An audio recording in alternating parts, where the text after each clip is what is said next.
지구 역사상 자기 나라 국민을 가장 많이 죽음으로 몰고 간 지도자는 누구일까요? 히틀러도 아닙니다. 스탈린? 아닙니다. 그의 통치 27년 동안 최소 4,200만 명, 많게는 6,800만 명이 사라졌습니다. 그 누구보다 압도적인 숫자죠. 이들 한 명 한 명이 누군가의 자식이었고 부모였고 꿈을 가진 사람이었습니다. 그런데 그 모든 삶이 단 한 사람의 권력 아래 조용히 무참히 지워졌습니다. 바로 마오쩌둥입니다. 그는 수천 년 왕조가 무너진 혼란의 시대에 구원자처럼 등장했습니다. 가난한 농민들에게 희망을 약속했고 새로운 중국을 만들겠다 외쳤습니다. 그의 말은 혁명이었고 그의 꿈은 권력이었습니다. 하지만 그가 만든 나라는 곧 지옥이 되기 시작합니다. 대약진운동, 홍위병, 문화대혁명. 겉으로는 위대한 도약이었지만 실제로는 인류 역사 최악의 인재를 불러온 재앙의 연속이었죠. 그리고 이 비극의 뒤에는 늘 위대한 수령 마오쩌둥의 그림자가 드리워져 있었습니다. 역사의 책장은 그를 인민의 아버지라 기록하기도 했지만 오늘 우리가 들여다볼 진짜 얼굴은 한 국가를 제로 만들어버린 20세기 최악의 폭군 그 자체입니다. 지금부터 혁명이라는 이름으로 자행된 인류 최악의 비극 속으로 우리는 깊숙이 들어갑니다. 이 모든 일의 시작은 1893년 후난성의 한 작은 농가에서 태어난 한 아이였습니다. 마오는 어릴 때부터 특이한 반항심을 보였죠. 아버지는 엄격하고 폭력적이었는데 마오는 이 권위에 맞서는 것을 자신의 정체성으로 삼았습니다. 학교에서도 교사들과 자주 충돌했고 규율을 거부하면서 자기만의 세계를 만들어갔어요. 청소년기에 접한 서양 사상과 마르크스주의는 그에게 완전히 새로운 시각을 제공했죠. 세계는 억압하는 자와 억압받는 자로 나뉘며 역사는 투쟁을 통해 앞으로 나아간다는 사상 말이에요. 문제는 마오가 받아들인 건 단순한 사상이 아니었다는 점입니다. 그는 여기에 극도로 실용적인 태도를 결합시켰어요. 목표만 정당하다면 어떤 수단도 괜찮다는 냉혹한 논리가 그의 마음속에 자리 잡기 시작했죠. 젊은 시절 마오는 도서관에서 책을 읽으며 사상가를 꿈꿨지만 동시에 폭력과 권력에 깊이 매료되어 있었습니다. 그는 인간의 고통을 추상적인 개념으로 바꾸는 능력을 키워나갔어요. 수백만 명의 죽음도 역사의 필연적인 대가일 뿐이며 개인의 생명은 혁명 앞에서 아무 의미가 없다는 사고방식이었죠. 이 시기에 형성된 그의 세계관은 훗날 수천만 명의 운명을 좌우하게 됩니다. 마오는 자신을 역사의 주인공으로 중국을 자신의 무대로 상상했어요. 권위에 대한 반항은 점차 스스로 절대적인 권위가 되려는 욕망으로 바뀌어갔고 이념은 권력을 정당화하는 도구로 전락했습니다. 통제받지 않는 권력, 비판받지 않는 지도자, 의문을 허용하지 않는 시스템. 이것이 젊은 마오가 꿈꾸던 세상이었고 그는 이를 실현할 순간을 기다리고 있었죠. 1920년대 중국은 혼란 그 자체였습니다. 군벌들이 각지를 나눠 지배했고 외세가 침투했으며 국민당과 공산당이 권력을 두고 치열하게 싸웠어요. 마오는 이 혼란을 기회로 봤죠. 공산당에 들어간 그는 곧 자신만의 혁명 전략을 내놓기 시작했습니다. 당시 대부분의 공산주의자들은 도시 노동자를 혁명의 중심으로 봤지만 마오는 달랐어요. 그는 농민이야말로 중국 혁명의 진짜 힘이라고 주장했습니다. 1927년 국민당의 장제스가 공산당 대학살을 감행하면서 내전이 본격화되었어요. 마오는 후난성에서 무장봉기를 일으켰지만 실패했고 산악지대로 후퇴해야 했습니다. 그럼에도 그는 이 패배를 배움의 기회로 삼았죠. 게릴라 전술, 농민 동원, 그리고 무자비한 숙청. 마오는 자신의 근거지에서 이미 권력을 지키는 방법을 터득하고 있었습니다. 동지들 사이에서도 의심스러운 사람은 제거되었고 충성만이 살아남는 유일한 조건이었어요. 1934년 국민당의 포위 공격이 강화되자 공산당은 대규모 후퇴를 결정합니다. 이것이 바로 전설이 된 대장정이에요. 12,500km가 넘는 가혹한 행군이었죠. 약 8만 3천 명이 출발했지만 1년 후 도착한 사람은 불과 8천 명에 불과했습니다. 추위, 굶주림, 전투, 질병. 대부분에게 이것은 생지옥이었지만 마오에게는 신화를 만드는 절호의 기회였어요.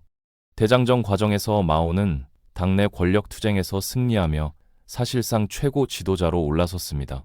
동지들의 희생은 그의 전설을 만드는 재료가 되었고 생존자들은 그를 거의 신처럼 받들기 시작했죠. 이때부터 마오 개인 숭배의 씨앗이 뿌려진 겁니다. 그리고 그는 깨달았어요.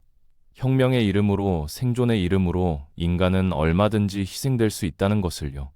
이 냉혹한 교훈은 그의 통치 전반을 관통하는 핵심 철학이 됩니다. 1949년 10월 1일 베이징 천안문 광장에서 마오쩌둥은 중화인민공화국의 수립을 선포했습니다. 긴 내전 끝에 승리한 순간이었고 수백만 명의 중국인들은 새로운 시대를 기대했죠. 초기 몇 년간 마오 정권은 실제로 몇 가지 개혁을 실시했어요. 토지를 재분배했고 문맹률을 낮추려 했으며 여성의 권리를 일부 향상시켰습니다. 하지만 이 희망의 시기는 오래가지 않았어요. 권력을 단단히 잡은 마오는 본격적인 숙청에 나섰습니다. 1950년대 초반 반혁명 세력 진압운동이라는 명목으로 수백만 명이 체포되었어요. 지주, 자본가, 국민당 잔당은 물론이고 사소한 불만을 표현한 사람들까지 인민의 적으로 낙인 찍혔죠. 재판은 형식에 불과했고 많은 경우 공개 처형이 이뤄졌습니다. 군중 앞에서 총살당하는 것은 공포를 퍼뜨리는 가장 효과적인 방법이었으니까요. 1956년 마오는 백화제방 운동을 시작했습니다. 백송이 꽃을 피우고 100가지 학파가 논쟁하게 하라는 것이었죠. 지식인들에게 자유로운 비판을 허용한다는 선언이었어요. 많은 지식인들이 이를 진짜 개혁의 신호로 받아들였고 용기를 내어 체제의 문제점을 지적하기 시작했습니다. 그렇지만 이것은 함정이었어요. 1년도 안 돼서 반우파 투쟁이 시작되었고 비판의 목소리를 낸 사람들은 모조리 우익분자로 몰려 숙청되었습니다. 최소 57만 명이 공식적으로 우파로 낙인 찍혔고 실제 피해자는 수백만에 달했어요. 그들은 노동수용소로 보내져 가혹한 노동과 재교육을 강요받았고 많은 사람들이 그곳에서 목숨을 잃었습니다. 이 사건은 중국 지식사회에 치명적인 타격을 입혔죠. 교수, 작가, 예술가, 과학자들이 침묵을 선택했어요. 비판은 곧 죽음이라는 교훈이 온 사회에 각인된 거죠. 공포는 이제 공기처럼 일상이 되었고 감시와 고발은 생존의 수단이 되었습니다. 이웃을 고발하고 가족을 배신하며 자신의 생각조차 검열하는 것이 새로운 규범이 된 겁니다. 1958년 마오쩌둥은 야심찬 계획을 발표했어요. 대약진 운동이었죠. 중국을 단번에 산업 강국으로 만들겠다는 선언이었습니다. 농업 생산은 2배가 될 것이고 철강 생산은 영국을 넘어설 것이며 공산주의 낙원이 곧 실현될 것이라고 약속했어요. 하지만 이 원대한 비전은 현실에 대한 이해가 전혀 없는 환상에 불과했습니다. 전국의 농민들은 인민공사로 조직되었고 개인 소유는 폐지되었어요. 그들은 농사를 짓는 대신 뒷마당에서 철을 만들도록 강요받았습니다. 농기구와 냄비까지 녹여 쓸모없는 철 덩어리를 만들어냈지만 아무도 이것이 무의미하다고 말할 수 없었죠. 각 지역의 관료들은 마오를 기쁘게 하기 위해 허위 생산량을 보고하기 시작했어요. 실제로는 수확이 줄어들고 있었지만 보고서상으로는 풍작이 이어졌습니다. 이 거짓 보고는 재앙적인 결과를 낳았어요. 정부는 존재하지 않는 곡물을 징수하려 했고 농민들에게 남은 마지막 식량까지 빼앗아갔죠. 기근이 시작되었습니다. 처음에는 배고픔이었지만 곧 아사로 변했어요. 사람들은 나무 껍질을 먹고 흙을 먹고 풀뿌리를 캐 먹었습니다. 그럼에도 그것조차 부족했죠. 기근은 인간성 자체를 파괴했어요. 부모는 자식을 먼저 굶겼고 노약자는 쓸모없는 존재로 간주되어 배급에서 제외되었습니다. 어린아이가 감자 한 개를 훔쳤다는 이유로 매를 맞아 죽었어요. 일부 지역에서는 식인이 발생했습니다.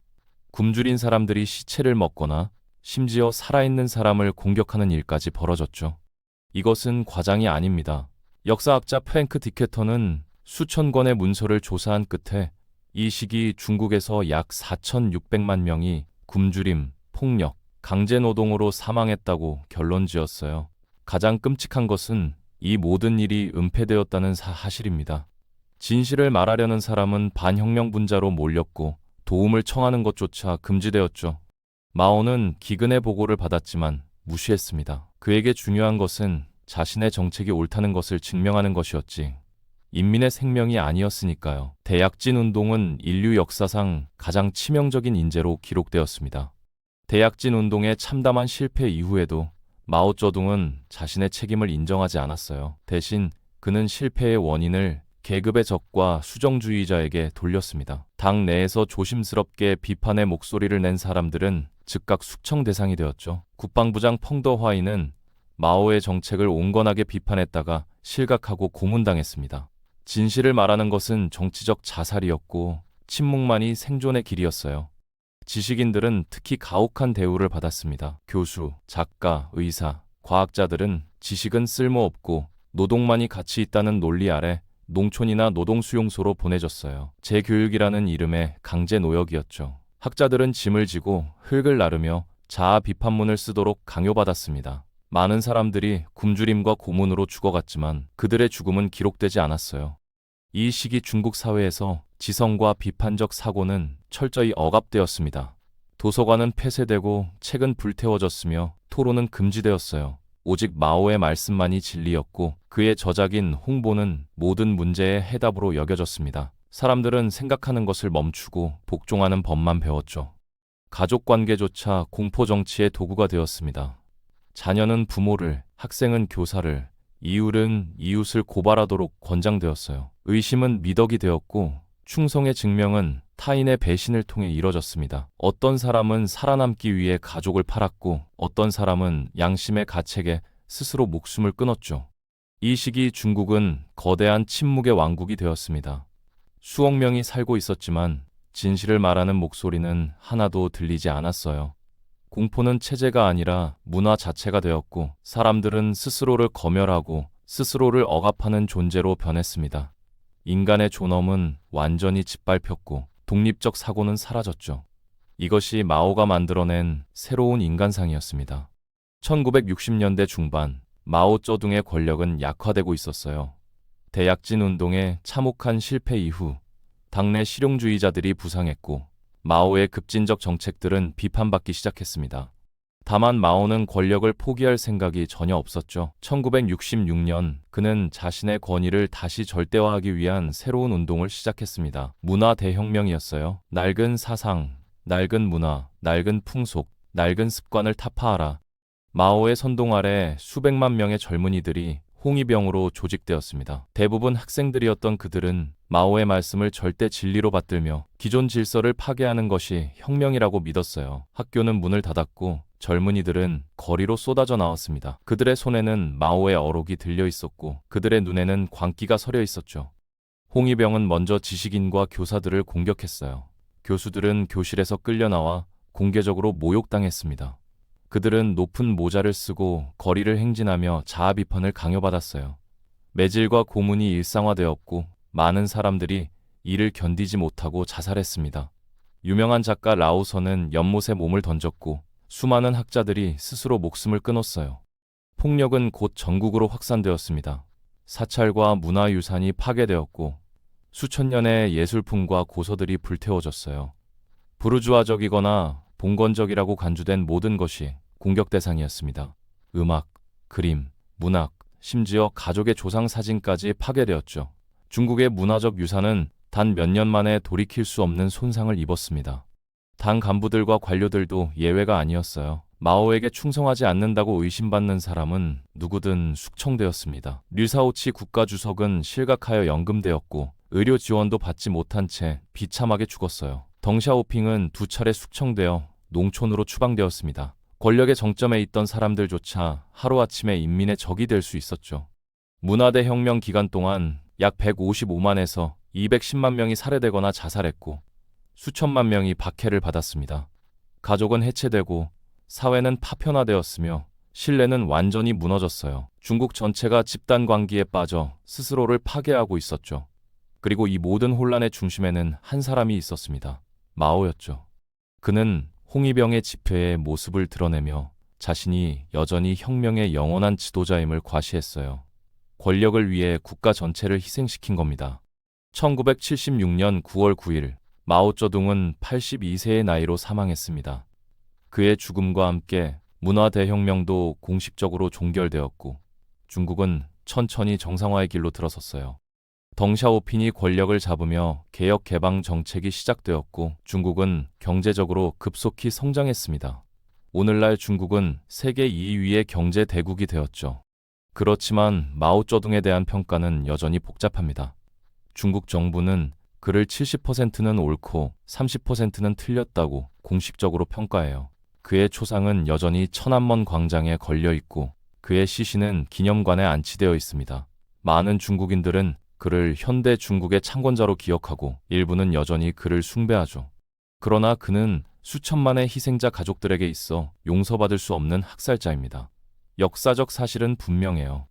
마오의 통치 기간 동안 최소 4,200만에서 최대 6,800만 명의 중국인이 기근, 폭력, 정치적 박해로 사망했습니다. 이것은 제2차 세계대전의 사망자 수와 맞먹는 규모예요. 놀랍게도 이 비극은 전쟁이 아니라 평화 시기에 외부의 적이 아니라 자국 정부에 의해 자행되었습니다. 이것이 마오 시대가 인류사에서 갖는 독특하고도 끔찍한 위치죠. 마오의 시대가 남긴 교훈은 단 하나입니다. 이념이 인간을 지배하는 순간 사회는 스스로 파괴되기 시작한다는 것. 권력이 견제받지 않을 때, 비판이 금지될 때, 다른 생각이 죄가 될 때, 국가는 조용히, 그러나 치명적으로 무너져 내립니다. 프랜시스 베이컨은 아는 것이 힘이다라고 말했습니다. 하지만 마오의 중국은 그 반대의 역사를 보여줬습니다. 지식이 억압될 때 그 힘은 창조가 아니라 파괴와 죽음으로 변합니다. 우리가 역사를 기억해야 하는 이유는 과거를 비난하기 위함이 아닙니다. 같은 비극을 다시 반복하지 않기 위해서입니다. 마오쩌둥의 시대는 이미 끝났습니다. 하지만 그 시대가 남긴 경고는 오늘을 사는 우리에게도 여전히 유효합니다. 왜냐하면 견제 없는 권력은 언제든 다시 태어날 수 있기 때문입니다. 그리고 그 순간 역사는 또다시 우리에게 묻게 되겠죠. 당신들은 그때의 교훈을 기억하고 있었는가?